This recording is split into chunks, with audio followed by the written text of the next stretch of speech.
faith, democracy? What word do we put in the middle? We are here to talk about love and justice and what that requires of us in this moment. We really are Christians who are pro-democracy. No, I will not allow you to take this faith and say, this is what it demands, because for me, my Christian faith demands something else entirely. This is the third of these Faith and Democracy Tour meetings that the four of us have had. We had two in October, one at Dayspring United Methodist Church in Tempe, Arizona, one at First Baptist Church in Greensboro, North Carolina, and then here at St. Luke's Episcopal. I think this is our moment for us to consider who it is that we're going to be. Are we going to be bystanders? Are we going to be resistors?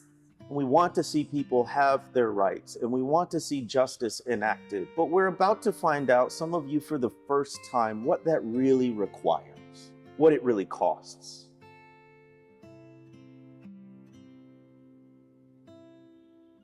Everybody was asking, how could white Christians, in particular, white Christians, white evangelicals specifically, support somebody who was so clearly going against all of their values?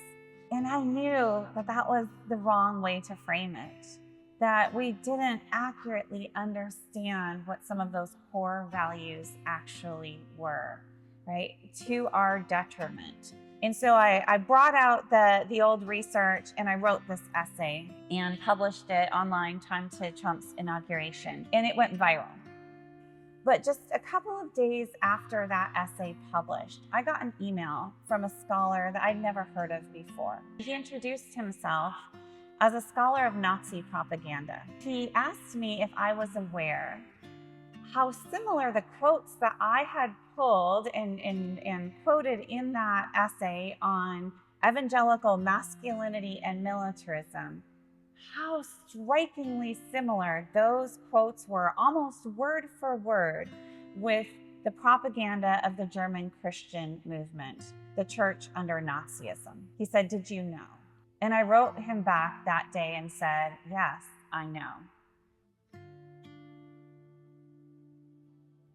We've been trying to set a table and trying to hold some space for a different kind of conversation about faith and democracy than the dominant one we have often heard. So it is one, we've been thinking about this, that is about, for example, pluralism instead of Christian nationalism.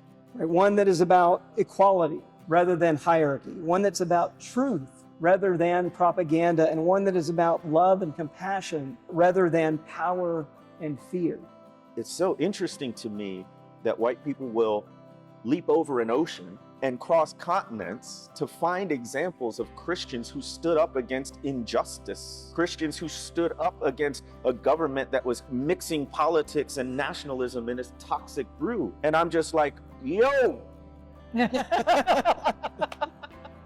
Black Christians been doing this a minute. And maybe, you don't have to look all the way over there. Not that we can't learn from that, but there's something in me that thinks that until white Christians are willing to listen to, learn from, and follow the lead of the Black church, then we still haven't dealt with fundamental issues that have undermined democracy ever since the founding of this nation. Because as I wrote in one of my Substack posts, for white Christians to truly look to the Black church for leadership, they're going to have to confront why there's a Black church in the first place.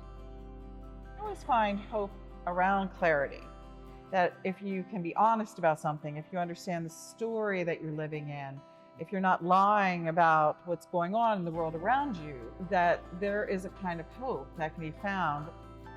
Be witnesses. State what you believe is true. Don't tiptoe around it. There are a lot of times in American history where people had little or no faith in democracy, or that faith had to serve as a corrective to democracy or a challenge to democracy. It was a rare time, actually, in American history where faith and democracy sort of walked an easy path together. History can show us how things came to be to help us understand where we are now, and to help us understand how the world works. who did what, who made what choices, who spoke out, who stayed quiet, right? That's what history shows us so we can understand how we got here, because if we aren't happy with where we are, we need to know what brought us here so we can know what to do differently. I feel like I've been trying to swim toward the surface to get like a breath, because it is so thick. And it is so new for us, those of us who are like identify as white. Like, let's think about this. Like, we had democracy for white people in this country. That's the version of democracy that most white Christian churches baptized and supported. So like, this is a new thing. We don't have like centuries of good white Christian theology to get us here. Like, this is something we are going to have to build. MLK, his very last speech, I've been to the mountaintop. He said, we've got some difficult days ahead, but that doesn't matter to me now because I've been to the mountaintop. And I may not get there with you, but we as a people will get to the mountaintop. And one of my favorite historical heroes, Fannie Lou Hamer, born and raised in the Mississippi Delta, said, I guess if I'd had any sense, I'd realize they could kill me. But it seemed to me like they've been trying to do that a little bit every day for as long as I can remember. When you follow the journey of justice, you become more like Jesus. You may not win, but you become more empathetic. You may not win, but you become kinder. You may not win, but you develop perseverance. You may not win, but you do have hope. Not a superficial, shallow hope. A hope like Jesus that says, not my will, but your will be done.